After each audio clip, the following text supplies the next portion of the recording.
specific values, very specific things that the world wants you to pay attention to. And they're not the things usually, sometimes, sure, not the things usually that the gospel wants us to pay attention to. Oh, we're getting to the end already. All right, so this is a segue, all of this, into Lent, to prepare our hearts for the Lenten season. As I said, I think briefly before, Lent is a time we put a little extra effort into focusing on what God says important instead of the world, instead of what our cravings say is important. It's also a time, we were talking to my mother-in-law yesterday, we were talking to her on speakerphone, and she said, Ash Wednesday's coming, so it's a time for, when you're crooked, it's time to get straight. I like that too.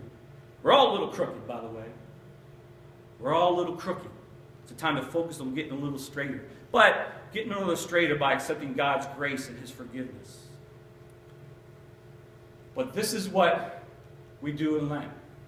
We're going to come back to this over and over and over again. Pray, fast, and give. We commit to daily prayer. We fast. We find something to give up that we enjoy. A type of food, a TV show, something in our lives we enjoy, and do it prayerfully. And why do we do this? First of all, when we do it, it hurts. And it could be the smallest thing, right?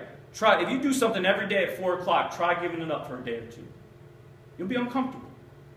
It reminds us that we are creatures of bodily habits. And it reminds us that maybe we should pray to not be chained down by those habits, that we can change.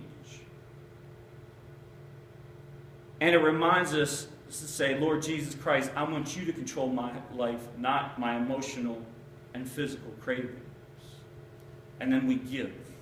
We give extra money, or we give time.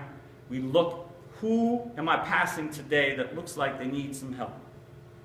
Again, so we get beyond what the world thinks is important and what our cravings think is important, and we focus on what God thinks is important. I want to show a little video. This is the video in Google Chrome.